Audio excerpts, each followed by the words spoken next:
primeira parte, nós vimos a manchete, que seria o título e o subtítulo. Nós vimos a importância de você trazer fatos verdadeiros, para você não ler uma fake news, produzir uma mentira.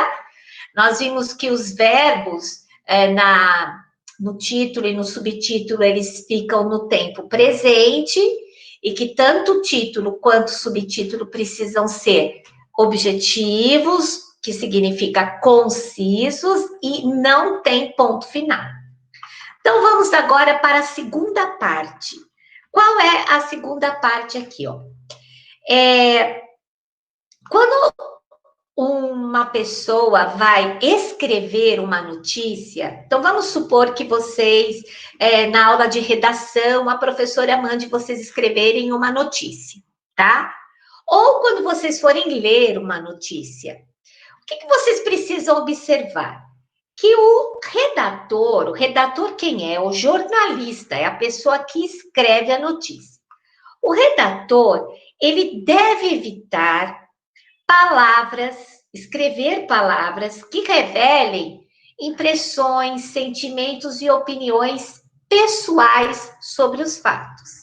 Então, se eu sou uma jornalista que trabalho num jornal e eu vou escrever uma notícia, eu não posso dar a minha opinião pessoal sobre aquela notícia. Eu tenho que escrever a notícia de um jeito mais neutro possível. Por que eu faço isso?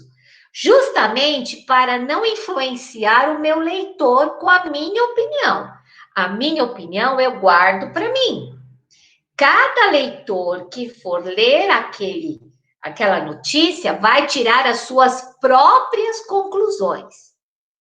A não ser que o meu texto, a notícia, na verdade, não seja uma notícia, seja um edital, seja um texto de opinião, em que o jornalista vai assinar o nome dele e vai dar a opinião dele, né? Isso se chama editorial. Aí pode, mas nas notícias comuns, ele não deve dar o que ele pensa, ele não deve mostrar o que ele pensa. Certo? Por quê? Para não influenciar o leitor. Por isso que eu coloquei aqui uma imagem de uma pessoa sem rosto. Por quê? Isso é para mostrar para vocês que ele precisa ser neutro. Ele não pode mostrar a opinião dele nas palavras. Isso é muito difícil. Sempre acontece de um jornalista acabar escrevendo, dar a entender alguma coisa que mostre a opinião dele, a opinião do jornal. Tá? Mas não de uma forma direta. Então, cabe ao leitor perceber essas coisas também. Com a vida, com a experiência, quando vocês começarem a ler bastante, vocês vão perceber onde que tem a opinião do jornalista ou do jornal. Mas isso aí é assim, com o tempo que a gente aprende a perceber essas coisas, tá? Então, olha que interessante, um exemplo. Vamos supor que o jornalista esteja falando de um indivíduo, uma pessoa que é acusada de cometer um crime. Ela só está sendo acusada, ela ainda não foi julgada, tá? Então, em vez de julgá-lo culpado ou inocente, antes do julgamento do juiz mesmo, o redator usará a palavra suposto, que significa alguém que é objeto de desconfiança, eu não tenho certeza. Então, olha, por exemplo, o suposto criminoso encontrou-se com o advogado de defesa às 14 horas na última quinta-feira. Por que suposto? Porque se o jornalista escrevesse o criminoso, ele já estaria condenando o criminoso. Ainda o criminoso, ou o suposto aqui, o indivíduo, ele não foi julgado pelo juiz, nem foi preso. Então, ainda não está confirmado que ele é, de fato, um criminoso. Então, as palavras que são usadas pelo jornalista, elas têm que ter muito cuidado, tá? Vamos supor que ele escreva assim: o criminoso encontrou-se com o advogado. E depois o juiz absolve o indivíduo falando que ele não era culpado. O indivíduo, ele tem toda a possibilidade de processar o jornal. Por quê? Porque o jornal condenou ele muito antes do juiz. O juiz absolveu e o jornal condenou. Ou seja, ele pode abrir um processo contra o jornal. Por isso que o jornalista tem que tomar muito cuidado com as palavras que ele vai escrever. Ele não pode mostrar a opinião dele, a não ser que ele escreva um artigo de opinião. Aí sim. Mas ele vai assinar. E aí, como ele assina, ele é responsável. Numa notícia, o responsável pela notícia é o jornal, certo? Então, vamos seguir. Bom,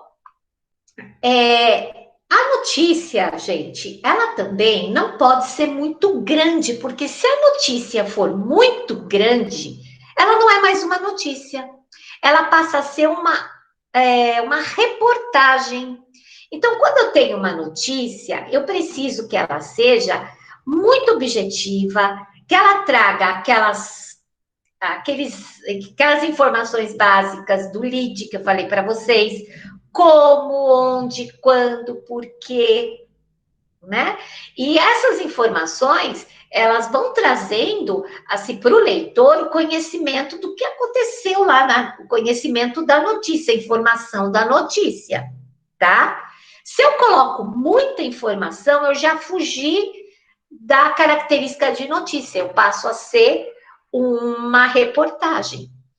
Uma notícia pode ter uma entrevista? Claro que sim. Pode ter dados, pode ter entrevista. O que não pode ter é muita pesquisa, muita informação. Aí não é mais uma notícia.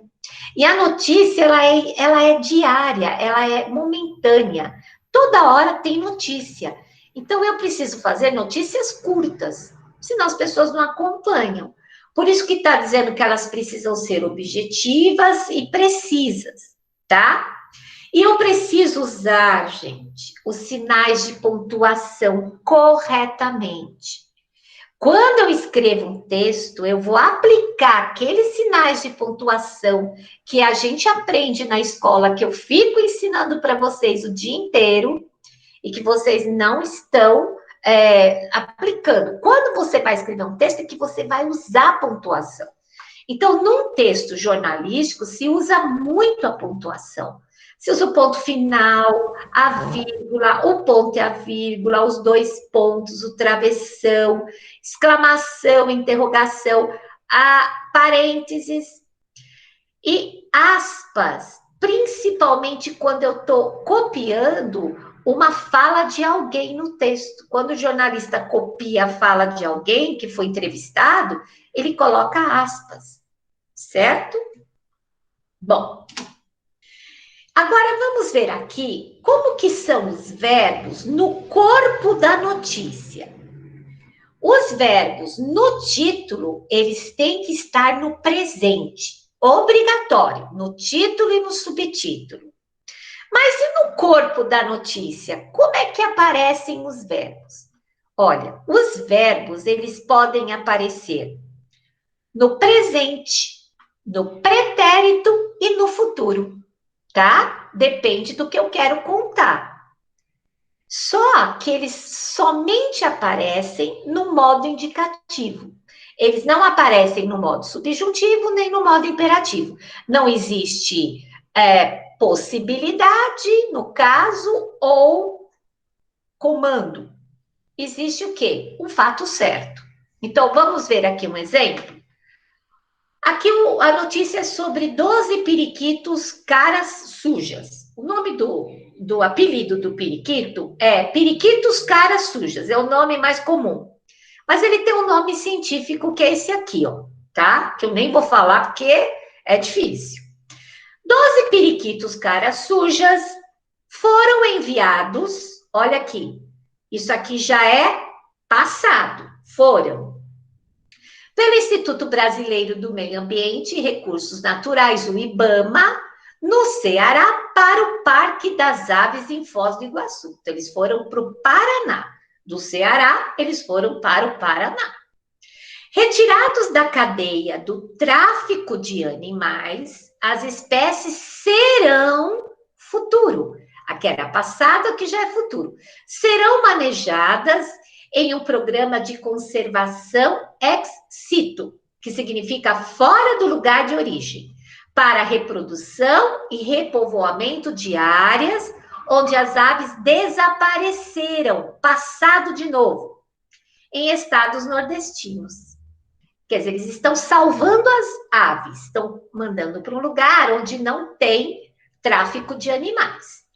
Endêmicos do Nordeste, os caras sujas estão presentes, classificados como em perigo, eles estão em perigo, pelo Livro Vermelho da Fauna Brasileira, que mostra as espécies que estão ameaçadas de extinção. Então, vejam, nesse pedacinho de notícia, eu tenho passado, que é o pretérito, eu tenho o futuro, passado, futuro, passado e presente.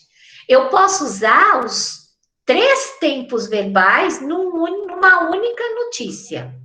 Agora, na manchete, ou melhor, no título e no subtítulo, eu uso o presente. Para quê? Para me dar uma ideia do leitor, para o leitor ter a ideia que aquilo está acontecendo naquele momento. Para mostrar que a notícia é atual.